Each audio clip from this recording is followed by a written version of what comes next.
बिस्मिल्लाहिर्रहमानिर्रहीम। अस्सलामुअलैकुम। दरबारी टीवी यूट्यूब चैनल पर आप सबको खुशामदीद कहते हैं। सुबह सुबह मेरी आँख खुली थी कि मेरी माँ ने मुझे पकड़ा और कहा कि जल्दी जल्दी आ जा, पूजा शुरू हो चुकी है। मैंने कहा कि पूजा? उन्होंने कहा कि क्यों, ऐसा मुंह क्यों बना रही है, रोज़ ही तो करते हैं। मैंने कहा कि हाँ आ रही हूँ, लेकिन दिल ही दिल में परेशान होने लगी थी क्योंकि अब मैं ये सब कुछ नहीं कर सकती थी। पर मैं अपनी माँ को कैसे समझाती, वो मुझे ज़बरदस्ती मंदिर में ले गई। उसने कहा कि आज यहाँ पर एक बहुत बड़ी पूजा है क्योंकि कुछ ही दिन पहले हम लोगों ने अपना घर बनाया था। मैं जब हवन के पास बैठी थी तो कहीं खोई हुई थी। मुझे पुजारी ने कहा कि अग्नि में आहुति क्यों नहीं दे रही हो, कुछ खोई हुई हो। बालके मैं खामोश हो गई और मैंने आग में आहुति देना शुरू कर दी। लेकिन मुझे अब ये सब कुछ बड़ा अजीब लग रहा था। उसने कहा कि ज़रा इधर आओ। वो मेरे माथे पे तिलक लगाना चाहता था, लेकिन जब मैं आगे हुई तो मैंने महसूस किया कि वो मेरी तरफ मतवज्जो नहीं था बल्कि नीचे देख रहा था। मैंने अपने सीने पे हाथ रख लिया और पीछे की तरफ हो गई। मुझे उस पुजारी की नीयत कुछ ठीक नहीं लग रही थी। ये पुजारी जवान जहां था, क्योंकि इस मंदिर का जो बूढ़ा पुजारी था वो आजकल बीमार था। ये उसका बेटा था और उसकी जगह पे काम कर रहा था। मेरी माँ को कहने लगा, आपकी बेटी आजकल कुछ खोई खोई सी है। मेरी माँ कहने लगी कि हाँ, अब इसका पूजा पाठ में बिल्कुल भी ध्यान नहीं है। हम लोग तो हमेशा पूजा पाठ करते हैं और अपने दिन का आगाज़ भी इसी से करते हैं, लेकिन ये पता नहीं कहाँ कोई रहती है। कोई किताब पकड़ी है आजकल, उसको पढ़ती रहती है। उसने कहा कि कौन सी किताब? मैंने कहा कि मेरी पढ़ाई की किताब है। तो कहने लगा कि इसका दिमाग मुझे भटका हुआ लग रहा है। इस हफ्ते एक और पूजा रखते हैं जो सिर्फ इसके लिए होगी और आपको इसे सुबह के वक्त लेके आना होगा जब यहाँ पे ज़्यादा रश नहीं हो। तो मेरी माँ ने कहा, जी मैं ले आऊँगी, लेकिन मुझे बहुत डर लग रहा था। मैं एक औरत होने के नाते उस पुजारी की नज़रें पहचान रही थी और मैंने अब उसके पास वैसे भी नहीं आना था। ये जिस पूजा की बात कर रहा था वो इन लड़कियों के लिए की जाती है जिनके दिमाग भटक जाते हैं और उनको भगवान के रास्ते पे लाने के लिए पूजा करवाते हैं, जिसमें आपको सिर्फ साड़ी पहन के बैठना होता है और 3-4 घंटे तक हाथ जोड़ के बैठे रहना होता है। पुजारी कुछ ना कुछ पढ़ता रहता है और आग जलती रहती है। मैं अब ये पूजा नहीं करना चाहती थी। मेरे पास बहुत बड़ी वजह थी, मेरा नाम भी पूजा ही था, लेकिन आजकल मैं अपने लिए कोई अच्छा सा इस्लामी नाम तलाश कर रही थी। अगर कोई शख्स इस्लाम कबूल कर ले तो उस पे नाम बदलना ज़रूरी नहीं है, लेकिन बदल दिया जाए तो बेहतर है। मैं भी अपना नाम बदलना चाहती थी। मुझे ज़ारा नाम बहुत पसंद था। मेरे घर में मेरी माँ थी, 2 बहनें थी, बाप था और एक छोटा भाई भी था। उन सबको इस बारे में नहीं पता था। अगर पता चल जाता तो घर में तूफान आ जाता। मैंने ये सब कुछ अपनी मोहब्बत के लिए किया था, क्योंकि मुझे एक ज़फ़र नामी लड़के से बहुत ज़्यादा मोहब्बत थी। वो हमारे कॉलेज में पढ़ता था। एक दिन मैं उसके पास से गुजरी, मेरे पीछे कुछ लड़के पड़े थे। मुझे पता था कि मुझे देख रहे हैं, मुझ पे बातें कर रहे हैं, लेकिन मुझे इस बात से कोई फ़र्क नहीं पड़ता था क्योंकि मैंने कपड़े ही इस तरह के पहने हुए थे। उन्होंने तो बोलना ही था। और जब मैं ज़फ़र के पास से गुजरी तो उसने कहा कि माफ़ कीजिएगा, आपको मुफ्त में मशवरा देने लगा हूँ कि अगर आप इस तरह के कपड़े पहनेंगी तो ये लोग आपके पीछे ज़रूर आएंगे। औरत अगर अपने आप को छुपा के रखे तो उसे कभी इस तरह के मामलात का सामना नहीं करना पड़ता। मैंने कहा कि तुम कौन हो मुझे मुफ्त के मशवरे देने वाले? अपना काम करो। हम लोग यूनिवर्सिटी में पढ़ते थे और वो वहीं पे पढ़ा करता था। लेकिन थोड़ी देर इसी तरह गुजरी। जब सब लोग अपने अपने घर जा रहे थे तो उन लड़कों ने मेरा रास्ता रोक लिया और कहा, कहाँ जा रही हो? ज़रा हमें भी तो कोई लिफ्ट करवाओ। आ जाओ, तुम्हें गाड़ी में छोड़ देते हैं। अगर तुम्हें तुम्हारे घर जाना है तो वहाँ बाद में ले जाएंगे, लेकिन पहले कहीं और चलेंगे। उनके लहजों से उनकी नीयत साफ जाहिर हो रही थी। मैं बहुत ज़्यादा डर गई और मुझे गुस्सा आ गया। आसपास कोई भी नहीं था क्योंकि ये डिपार्टमेंट खाली हो चुका था। सब लोग मेन गेट की तरफ चले गए। मैं वहाँ से भागने लगी कि उनमें से एक ने मेरा हाथ पकड़ा ही था कि उसके मुंह पे एक ज़ोरदार थप्पड़ आके लगा। ज़फ़र वहाँ पर आ गया और उसने मुझे उन लोगों से बचाया। वो डर के वहाँ से चले गए क्योंकि ज़फ़र उनको एक ही झटके में अच्छा खासा सबक सिखा सकता था। वो एक बहुत मजबूत और कसरती बदन का नौजवान था। मैंने उसे शुक्रिया कहा। उसने कहा कि पहले मेरी बात सुन लेती तो ये सब कुछ ना होता। मैंने कहा कि सॉरी, मुझे नहीं पता था, मैं बहुत डरी हुई थी। वो फिर मुझे गेट तक छोड़ने आया और कह रहा था कि घर में छोड़ देता हूँ, लेकिन मैंने मना कर दिया। इसके बाद उसका शुक्रिया अदा करने के लिए मैं उसके लिए एक छोटा सा तोहफा ले गई जो उसने कबूल नहीं किया, लेकिन हमारी दोस्ती हो गई और वह दोस्ती मोहब्बत में बदल गई। उसने कहा कि देखो पूजा, मैं एक इस्लामी घराने से ताल्लुक़ रखता हूँ। मेरी अम्मी ने अल्लाह का घर देखा हुआ है। और मेरे वालिद साहब मस्जिद के इमाम हैं। मैं एक मर्द हूँ और मर्द माशरे में कभी मजबूर नहीं होता। मैं उन लोगों को इजाज़त नहीं दूंगा कि वो मुझे मेरी मोहब्बत से दूर करें। अल्लाह भी कहता है कि जो औरतें तुम्हें पसंद हो उनसे निकाह कर लो, लेकिन मैं ये नहीं चाहता कि तुम इस तरह से मेरे ख़ानदान में शामिल हो। इसमें तुम्हें बहुत मसले मसाइल होंगे। अगर तुम इस्लाम कबूल कर लेती हो तो फिर बात इतनी बुरी नहीं रहेगी। लोग फिर भी बातें करेंगे, लेकिन मैं तुम्हारा साथ दूंगा। पर तुम्हें भी मेरे लिए थोड़ी कुर्बानी देनी पड़ेगी, क्योंकि जो कुर्बानी मैं तुम्हारे लिए दे रहा हूँ वो तुम्हारी सोच से भी ज़्यादा बड़ी होगी। मैं सोच में पड़ गई और फिर मैंने सोचा कि खुदा भी मोहब्बत है और मोहब्बत से ही उसने हम सबको पैदा किया है। हम सबका बनाने वाला एक है और मैंने इस्लाम कबूल कर लिया। मुझे जफ़र ने कलमा पढ़ाया था। उस दिन हम लोग बहुत खुश थे, पर मैंने उसे कहा था कि जैसे तुम अपनी फैमिली के बारे में हर तरह से सोचते हो, इसी तरह मुझे भी बहुत कुछ सोचना है। मेरे घर वालों को भी ये बात नहीं पता, लेकिन आहिस्ता आहिस्ता बता दूंगी और पहले हम लोग निकाह करेंगे, इसके बाद ये बात बताएंगे। उसने कहा कि इस बारे में सोचेंगे, लेकिन मुझे खुशी है कि तुमने मेरी बात मान ली। अब मैं एक मुसलमान लड़की बन चुकी थी और जफ़र से ही सारा कुछ सीख भी रही थी। उसने मुझे एक कुरान मजीद भी लाकर दिया था, जिसमें मेरी आसानी के लिए आसान ज़ुबान में सब कुछ लिखा हुआ था और मुझे समझ आ रहा था कि इस्लाम क्या है, इसकी तालीमात क्या है। मुझे यह पाक कुरान पढ़ के बहुत अच्छा महसूस हो रहा था। मैं सोच रही थी कि सबसे ज़्यादा फ़ायदे तो मुसलमान औरतों के हैं। औरत को इतनी इज्जत इस्लाम ने दी है जितनी और किसी मज़हब ने भी नहीं दी हुई। जब आज मैं जफ़र से मिली तो उसने मुझे देखते ही पहचान लिया। कहा कि तुम परेशान लग रही हो। मैंने कहा कि मेरे घर वालों को पता नहीं है कि मैं इस्लाम कबूल कर चुकी हूँ। वो आज सुबह मुझे मंदिर ले गए थे और वहाँ पुजारी ने जो कुछ कहा वो भी मैंने जफ़र को बता दिया, लेकिन ये नहीं कहा कि पुजारी की मुझ पर बुरी नज़र थी, क्योंकि जफ़र बहुत गुस्से वाला आदमी था और औरत के मामले में वो बहुत गैरतमंद था। अगर मैं उसे बता देती तो वो सीधा जाके उस पुजारी का गिरेबान ही पकड़ लेता और फिर झगड़ा सिर्फ जफ़र और पुजारी की हद तक ना रहता, बल्कि बात बहुत ऊपर तक जाती। उसने कहा कि देखो, अब तुम्हें फैसला करना है। तुम एक साथ दो कश्तियों में सवार नहीं हो सकती। इस तरह तो तुम हमारे मज़हब के साथ भी इंसाफ नहीं कर पाओगी और अपने मज़हब के साथ भी बुरा करोगी। अगर इस्लाम की तरफ आ गई हो तो तुम्हें वो रास्ता छोड़ना होगा, नहीं तो तुम पे कोई अजाब आ जाएगा। ये जो तुमने सिलसिला बना रखा है, इसे जल्द अज जल्द ख़त्म करना होगा। मैंने अपने घर वालों से बात कर ली है और जब मैंने उनको ये बताया कि लड़की ने मेरे लिए अपना मज़हब छोड़ दिया है, तो उनके चेहरे पे एक मस्बत तासुर था। वो तुम्हें कबूल कर लेंगे। उन्होंने कहा है कि अगर लड़की के माँ बाप मान गए हैं तो हम उनके घर रिश्ता लेकर जाएंगे। मैं अपना रिश्ता तुम्हारे घर भेजूंगा। तो मैं इस बात पे बड़ी परेशान हो गई। मैंने कहा कि ये तो नहीं होने वाला, लेकिन ये शुक्र है कि तुम्हारे माँ बाप मान गए हैं। मैंने जफ़र से कहा कि अब मैं क्या करूं? तो उसने कहा कि तुम सीधा अपने घर वालों को सब कुछ बता दो। मोहब्बत का रास्ता बड़ा मुश्किल होता है, कुछ ना कुछ कुर्बान करना पड़ता है, एक एक कदम पे कुर्बानी देनी पड़ती है। मैं तुमसे मोहब्बत करता हूँ।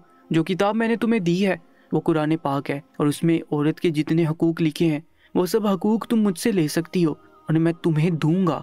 जफ़र की मोहब्बत मेरे लिए बहुत कीमती थी। मोहब्बत कीमती होती है, चाहे किसी से भी हो जाए, क्योंकि जब आप मोहब्बत में होते हैं तो कमाल आपके महबूब का नहीं बल्कि मोहब्बत का होता है और आप पर मेहरबान हो जाती है। जो लोग मोहब्बत का नाम इस्तेमाल करते हैं वो किसी को धोखा देते हैं। कभी ना कभी शायद उनके माशूक और महबूब उनको माफ़ कर देते हैं, लेकिन मोहब्बत उनको कभी माफ़ नहीं करती। पर मैं क्या करती? मुझे अपनी माँ और बाबा से बहुत डर भी लगता था और लोग बड़े सख्त थे। जिस दिन पूजा रखी थी उस दिन मेरी माँ ने मुझे सुबह सुबह जगा दिया और अपने साथ ले जाने लगी। जब उसने मुझे कहा कि साड़ी पहन लो तो मैंने कहा कि नहीं, मैं शलवार सूट ही पहन लेती हूँ। तो उसने कहा कि ये पूजा साड़ी पहन के होती है, तो क्यों आजकल हर दूसरे दिन शलवार सूट पहनने लगी है? साड़ी से अच्छा और कौन सा लिबास है? मैं अब उनको कैसे समझाती? खैर मैंने साड़ी पहन ली और मैं मंदिर चली गई। मैंने देखा तो आसपास कोई भी नहीं था। मुझे बहुत अजीब लग रहा था, ऐसा लगता था जैसे आज कुछ बुरा होने वाला है। मैं जाकर सामने बैठी तो पुजारी आ गया। उसने कहा कि यहाँ नहीं, तहखाने में इंतज़ाम किया है, क्योंकि ये पूजा बहुत देर तक चलने वाली है और अभी यहाँ पे लोग आते होंगे, फिर वो कहाँ बैठेंगे। हम यहाँ पर हमन लगा के बैठ गए तो उन लोगों को दिक्कत होगी, इसलिए नीचे तहखाने में इंतज़ाम किया है। मंदिर के नीचे तहखाना होना कोई आम बात नहीं थी। जब इस तरह के बड़े बड़े जाप और पूजा होती है तो नीचे ही इंतज़ाम किया जाता है। हम लोग नीचे उतरे तो उसने कहा कि आप जाके बैठ जाओ और मेरी माँ ने कहा कि आप चली जाएं, आप पूरे 4 घंटे के बाद आ जाइएगा, क्योंकि आपको पता है इस पूजा में सिर्फ वो लड़की शामिल होती है जिसके लिए ये पूजा की जाती है। तो मेरी माँ ने कहा कि अरे हाँ, मैं तो भूल गई थी। खैर मैं बाहर बैठी हूँ, आपकी पूजा हो जाए तो आप मुझे बुला लीजिएगा। उसने कहा कि अरे बहुत देर हो जाएगी, आप घर जाएं, जलपान करें, खाना पीना बनाएं, ये आ जाएगी, मैं खुद इसको वापस भेज दूंगा, इसको कोई आपत्ति नहीं होने दूंगा। और फिर ये मंदिर है, भगवान का घर है, यहाँ पर इसको कोई तकलीफ नहीं होगी। तो उसकी माँ कहने लगी हाँ ये तो है, हाथ जोड़ के वहाँ से चली गई। जबकि मैं उठी और माँ के पास आई। मैंने कहा कि मुझे छोड़ के नहीं जाए, मेरा दिल नहीं कर रहा। उन्होंने कहा कि पागल हो गई है, पूजा में तेरा दिल नहीं लग रहा, ये कैसी बातें कर रही है, जा जाके कोई पुण्य कमा ले। मुझे बहुत अजीब लग रहा था। पूजा शुरू हो गई और पुजारी ने पहले मेरे माथे पे तिलक लगाया, इसके बाद बहाने बहाने से कभी मेरे जिस्म पर हाथ लगाता तो कभी बाजू पे, कभी कंधे पे। मुझे बहुत अजीब महसूस हो रहा था। उसने कहा कि क्या हो गया है, तुम्हारा ध्यान ही नहीं है। मैंने कहा कि जल्दी नहीं हो सकता। उसने कहा इतनी भी क्या जल्दी है। उसकी आंखें मेरे वजूद का जायजा ले रही थी। मैं समझ रही थी उसके दिमाग में क्या चल रहा था। अचानक से अपनी जगह से उठा। मैंने कहा कि पुजारी जी आप कहाँ जा रहे हैं? तो कहने लगा अरे कहीं नहीं जा रहे, तुम्हें छोड़ के तुम्हारे पास ही आ रहा हूँ। वो आकर मेरे पास बैठ गया। उसने कहा कि तुम्हें पता है ना, जब ब्याह होता है तो इस तरह लड़का और लड़की एक साथ बैठते हैं। मैंने कहा कि जी पता है मुझे, लेकिन आपकी जगह यहाँ नहीं, अब आप क्यों मेरे साथ बैठ गए? तो कहने लगा कि बस ऐसे ही बैठ के, अब यहाँ पे और तो कोई है नहीं, सिर्फ तुम और हम हैं, बैठ गए तो क्या हो गया? मैंने कहा कि बस पूजा हो गई है, मुझे वापस जाना है। तो कहने लगा कि अरे नहीं अभी पूजा रहती है, मेरी बात तो सुनो, तुम बहुत सुंदर हो और तुम जैसी लड़कियों के दिमाग कभी कभी ख़राब हो जाते हैं, इनको सही रास्ते पे लाना पड़ता है। देखो मेरी बात सुनो। उसने पहले मेरा हाथ पकड़ा, फिर अपने हाथ से मेरी बाजू को पकड़ने लगा और करीब था कि मुझे पूरी तरह से ये अपनी गिरफ्त में ले लेता, लेकिन मैं उसकी गिरफ्त से निकल गई। उसने कहा कि अरे क्या हो गया, ये तो नसीब वालों को मिलता है, हम पुजारी हैं, ब्राह्मण है, हमारा तुम्हें छूना ही तुम पर बहुत बड़ा एहसान है। मुझे उसकी बातों से नफरत होने लगी। वो फिर से मेरी तरफ पेशकदमी करने लगा। उसने मेरा हाथ पकड़ने की कोशिश की तो मैं वहाँ से उठ के भाग गई और बाहर आई तो मेरी माँ बाहर नहीं थी। मैं हैरान थी कि मेरी माँ मुझे यहाँ छोड़ के चली गई। मैं जब घर गई तो माँ ने कहा कि अरे तू तो जल्दी वापस आ गई, पूजा छोड़ के आई है क्या? अगर ऐसा किया है तो बहुत बड़ी मुसीबत आएगी। मैंने कहा कि बस मुझे छोड़ दें। मैं अपने कमरे में चली गई। मुझे थोड़ी देर के लिए अकेले रहना था, अपने आप को संभालना था। जफर ने ठीक कहा था, मैं एक ही वक्त में 2 कश्तियों में सवार नहीं हो सकती थी, लेकिन मेरे अंदर इतनी हिम्मत नहीं हो रही थी कि मैं सबको सच बता सकूं। जफर को फ़ोन दिया और कहा कि मिलना चाहती हूँ। अब हम लोग एक पार्क में बैठे थे। मैं जफर को एक नज़र देख रही थी। हम दोनों एक दूसरे से शादी करना चाहते थे। मैंने उसके लिए अपना मज़हब बदल दिया था, लेकिन आज तक उसने मेरा हाथ तक नहीं पकड़ा था। जबकि अगर 2 लोग इस तरह से रिश्ते में हों तो वो एक साथ बैठते हैं, हाथ पकड़ते हैं, गले भी मिल लेते हैं। लेकिन उसने मुझे आज तक उंगली तक नहीं लगाई थी। कितना अच्छा इंसान था जिसका मुझ पे हक था। जो मेरा होने वाला हम सफ़र था वो मेरा इतना लिहाज कर रहा था, और ये पुजारी जिसका काम सिर्फ पूजा पाठ करवाना था वो बहाने बहाने से मुझे हाथ लगाने की कोशिश कर रहा था। मैंने अचानक से रोना शुरू कर दिया तो जफर हैरान हुआ। उसने कहा कि क्या हो गया, तुम रोने क्यों लगी, क्या बात है? मैंने झूठ बोल दिया कि मैं इसी वजह से परेशान हो गई, घर वालों को सब कुछ बताना चाहती हूँ। वो मुझे तसल्ली देने लगा और समझाने लगा। मैं उसे बताना चाहती थी कि उस पुजारी की मुझ पे बुरी नज़र है। जफर को नहीं बताती तो किसको बताती, लेकिन हिम्मत नहीं हो रही थी क्योंकि इसका नतीजा अच्छा नहीं निकलने वाला था। मेरी माँ ने मेरे लिए एक रिश्ता भी देख लिया था, वो भी हमारी बरादरी का एक लड़का था। मैं उसे बिल्कुल भी पसंद नहीं करती। उसका नाम आकाश था। मेरी माँ को बहुत पसंद था। मेरी माँ कहती थी कि उसी के साथ तेरी शादी करवाऊंगी। मुझे जफर ने एक बड़ी अजीब बात बताई थी। उसने कहा कि जब इंसान की रूहों को जिस्म नहीं दिए गए थे तो वो सारी रूहें एक ही जगह पर एक साथ रहती थी और वहाँ पर उन्हें आपस में मोहब्बत भी होगी थी। इसके बाद उनको जिस्म मिल गए और वह मज़हब और मुल्क शहर के हिसाब से दुनिया में भेज दिए गए, लेकिन ये भूल गए कि कौन वहाँ पर किसके साथ था। पर कभी कभी ऐसे होता है कि 2 लोग जो आलम बरज़ख में एक दूसरे के साथ रह चुके होते हैं, वो दुनिया में जब एक दूसरे के करीब आ जाएं तो उन्हें एक दूसरे से मोहब्बत हो जाती है। और ऐसी मोहब्बत हमेशा उन लोगों को ही होती है जिनका एक दूसरे के साथ कोई ताल्लुक नहीं निकलता। यानी कि हम कभी कभी देखते हैं कि 2 बहुत ही अलग लोग होते हैं, ना एक दूसरे के हिसाब से होते हैं, न उनमें कुछ मिलता है, मज़हब भी अलग होते हैं, मुल्क भी, ज़ातें अलग होती हैं, लेकिन फिर भी वो मोहब्बत में पागल हो जाते हैं क्योंकि उनकी रूहें एक दूसरे को पहले से ही जानती हैं। मुझे ऐसा लगता है कि हमारा ताल्लुक भी ऐसा ही है, वरना मैंने कभी सोचा भी नहीं था कि मैं एक हिंदू लड़की से मोहब्बत कर बैठूंगा। और तुमने भी कहाँ सोचा होगा कि तुम्हें किसी मुसलमान लड़के से मोहब्बत हो जाएगी। और फिर तुम उसकी मोहब्बत के लिए अपना मज़हब भी बदल लोगी। बात तो उसकी ठीक थी, वो बातें बहुत खूबसूरत करता था, और सिर्फ बातें ही नहीं, वो एक बहुत अच्छा इंसान भी था। उसके लिए मैं कुछ भी कर सकती थी और कर गुजरी थी। लेकिन अब मुझे अपने किए गए फैसले की जिम्मेदारी लेनी थी, और कभी कभी फैसला करना इतना ज़्यादा मुश्किल नहीं होता जितना कि उस फैसले की जिम्मेदारी लेना मुश्किल होता है। बड़ी अजीब बात है कि जब दो लोग एक दूसरे से मोहब्बत में होते हैं तो वो एक दूसरे की आंखें भी पढ़ लेते हैं। जफर ने मुझे कहा कि तुम बहुत परेशान हो, मुझे बताओ कोई बात हुई है, किसी ने कहा है कुछ तुम्हें? एक पल को सोचा कि उसे बता दूं, लेकिन फिर नहीं बताया। पुजारी ने मेरी माँ को फिर से बुला लिया और इस दफ़ा उनके कान अच्छी तरह भरे और कहा कि अब तो पूरी रात बैठ के जाप करना पड़ेगा। आपकी बेटी ने सब कुछ बर्बाद कर दिया। अगर ये जाप ना हुआ तो उसकी किस्मत पे बहुत बड़ा तूफान आ जाएगा और फिर उसे कोई भी बचा नहीं पाएगा। मेरी माँ तो मासूम थी। उन्होंने कहा, नहीं नहीं, जैसा आप कहेंगे वैसा ही होगा। अब उसने एक नया तरीका निकाला और कहा कि पूरी रात के लिए इसको मंदिर में छोड़ना पड़ेगा, यानी कि तहखाने में, और पूरी रात बैठ के जाप करना पड़ेगा। उसका काम है कि ये वहाँ पे बैठे और वहाँ से बिल्कुल ना उठे, आंखें बंद किए हाथ जोड़ के उसे बैठना होगा। वो मेरी माँ को इतनी सारी बातें सुनाकर गया था कि अब मेरी माँ ने मुझे भी बातें सुनानी शुरू कर दी। ये वही पल था जब मुझे बता देना चाहिए था कि मैं तो मुसलमान हो चुकी हूँ, लेकिन मैं बहुत ज़्यादा डर रही थी क्योंकि मज़हब बदलना कोई छोटी बात नहीं थी। और फिर हमारा ख़ानदान काफ़ी मजहबी भी था, हम लोग पूजा की तरफ ज़्यादा ध्यान देते थे। मेरी माँ ने मुझे कह दिया कि अब तू जाएगी और पूरी रात बैठ के पूजा करेगी, और अगर नहीं करेगी तो मेरा मरा हुआ मुंह देखेगी। एक तरफ माँ थी और एक तरफ मोहब्बत, समझ ना आती थी कि क्या करूं। मेरी माँ मुझे ज़बरदस्ती मंदिर ले गई और शाम के वक्त ही मुझे वहाँ पे छोड़ दिया। वहाँ पर कोई भी ना था। तहखाने में पुजारी ने फिर से पूजा करने का इंतज़ाम किया था। अब कहा कि सारी रात तुम इधर ही हो, इसलिए परेशान होने की ज़रूरत नहीं है, आराम से बैठ जाओ, अभी तो पूजा शुरू होगी।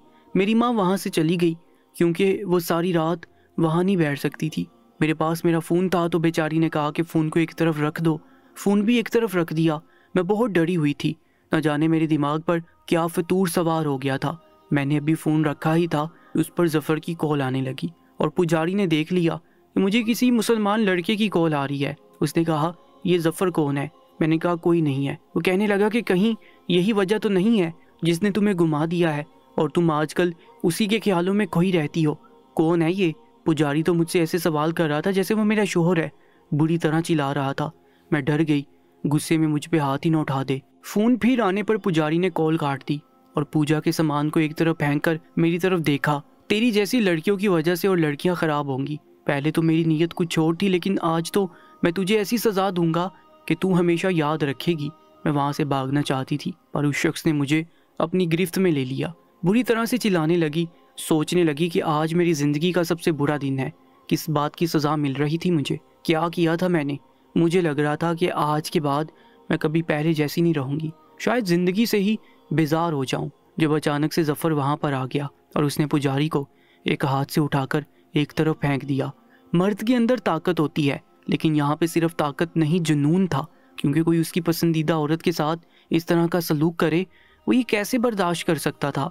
हैरान थी कि वो अचानक यहाँ पर कैसे आ गया। उसने पुजारी की वो दुर्गत बनाई कि वो हमेशा याद रखता। मैंने उससे पूछा कि तुम यहाँ पर कैसे आ गए, तो उसने कहा कि मोहब्बत करता हूँ तुमसे, कोई मजाक नहीं है। बहुत दिनों से नोट कर रहा था कि तुम बहुत ज़्यादा परेशान हो, और ये परेशानी सिर्फ इस बात की नहीं थी कि तुम अपने माँ बाप को हकीकत बताना नहीं चाहती थी। और जब उसने मेरी कॉल काटी तो मैं तुम्हारे फ़ोन की लोकेशन पे आ गया। मैंने देखा कि मंदिर की लोकेशन आ रही है, लेकिन तुम मंदिर में नहीं थी। फिर मैं समझ गया कि तुम कहाँ हो सकती हो, और फिर तुम्हारी आवाज़ सुनी तो पीछे पीछे आ गया। मैं तुम्हें बता नहीं सकता कि मुझे उस शख्स पे कितना गुस्सा है। दिल तो करता है कि उसको, मैंने कहा कि छोड़ दो उसको। वो एक तरफ बेहोश पड़ा था। जफ़र ने आज पहली दफ़ा मुझे गले से लगाया और ऐसा लगने लगा कि वो ऐसा नहीं करना चाहता था, लेकिन मैं उसके गले लग के बहुत रोई। मैंने उसे कहा कि तुम नहीं आते तो न जाने क्या होता। इसके बाद वो मुझे वहाँ से ले जाने लगा। मैं हैरान हुई कि वो मुझे मेरे घर लेकर जा रहा था। मैंने कहा कि ये तुम क्या कर रहे हो? तुम मेरे घर नहीं आ सकते, मुझे क्यों साथ लेके जा रहे हो? उसने कहा कि तुमने अपने डर की वजह से खुद को ऐसी सूरत-हाल में फंसाया है और अभी मामलात और भी ख़राब हो सकते हैं, इसलिए मैं आज तुम्हारा ये डर खुद ही ख़त्म करूँगा। वो मेरा हाथ पकड़कर मेरे घर में दाखिल हुआ। उसके हुलिये से देखकर घर वालों को भी अंदाज़ा हो गया कि वो कौन है, और फिर जिस तरह की मेरी हालत थी, मैं जाकर अपनी माँ के गले लग गई। उसने मेरे घर वालों को सब कुछ बता दिया। मेरी माँ ने मुझे अपने से दूर कर दिया और कहा कि फिर उसको यहाँ क्यों लेकर आए हो, ले जाओ इसको अपने साथ ले जाओ, हम अब इसके कुछ नहीं लगते, ये हमारे लिए मर गई, हम इसके हाथ से आग भी नहीं लेंगे। मैं बुरी तरह से रोने लगी। मैंने उनको कहा कि इस बात को समझे, मेरी खुशी है, मोहब्बत करती हूँ, लेकिन वो लोग नहीं समझ सकते थे क्योंकि मज़हब किसी भी शख्स के लिए एक बहुत बड़ा मसला होता है और वो उसके खिलाफ कुछ भी बर्दाश्त नहीं कर सकता। जफ़र ने मेरा हाथ पकड़ा और हम लोग वापस आ गए। मैंने कहा कि मुझे मेरे घर लाने की क्या ज़रूरत थी, अगर निकाह ही करना था तो हम बाहर से ही कर लेते, तुमने मेरे घर वालों के सामने मुझे मुजरिम बना दिया। तो वो कहने लगा कि उनको बताना ज़रूरी था, नहीं तो मामला और बिगड़ जाते। फिक्र नहीं करो, एक दिन तुम्हें माफ़ कर देंगे। हम लोगों ने निकाह कर लिया और जब मैं जफ़र के घर में आई तो मुझे लगा कि उसके घर वाले भी हमें कोई बात सुनाएंगे, लेकिन उन्होंने ऐसी कोई बात नहीं की। उन्होंने कहा कि निकाह हो गया है, महीने 2 महीने बाद हम लोग अच्छा सा वलीमा करेंगे ताकि सब रिश्तेदारों को पता चल जाए कि तुम्हारी शादी हो गई है। उसकी माँ ने मेरा बहुत ख्याल रखा, मुझे खाना खिलाया, मुझे पहनने के लिए अपने कपड़े दिए। मैं भी इस घर में सुकून से रहने लगी। मैं अपने माँ बाप को मनाने की कोशिश तो बहुत कर रही हूँ, लेकिन फिर वो मान नहीं रहे हैं। आप लोग बताएं कि मैं क्या करूँ। मैंने जो किया वो ठीक किया। मुझे तो सिर्फ इतना पता है कि मैं मोहब्बत के रास्ते पे निकली थी और जफ़र के लिए इस्लाम कबूल किया, लेकिन अब आहिस्ता आहिस्ता इस्लाम को स्टडी किया, उन लोगों का रहन सहन देखा और जफ़र का रवैया देखा तो अंदाज़ा हुआ कि मैंने बहुत अच्छा किया है। अब मैंने सिर्फ जफ़र के लिए इस्लाम को नहीं अपनाया बल्कि अल्लाह के लिए अपनाया है और मैं बहुत मुतमिन और खुश हूँ। लेकिन माँ बाप की याद आती है तो दिल जलता है। वो तो मेरा फ़ोन भी नहीं उठाते, मुझसे बात भी नहीं करते। मोहब्बत के लिए इतना बड़ा कदम उठाना जायज़ था। मुझे इस्लाम में आके बहुत सुकून और खुशी मिली, लेकिन माँ बाप की बहुत याद आती है। माँ बाप से दूर भी तो नहीं रह सकती। कमेंट सेक्शन में अपनी कीमती राय से ज़रूर आगाह कीजिएगा और रोज़ाना एक नई सच्ची और सबकआमूज़ कहानी सुनने के लिए हमारे YouTube चैनल को सब्सक्राइब भी कर लीजिएगा।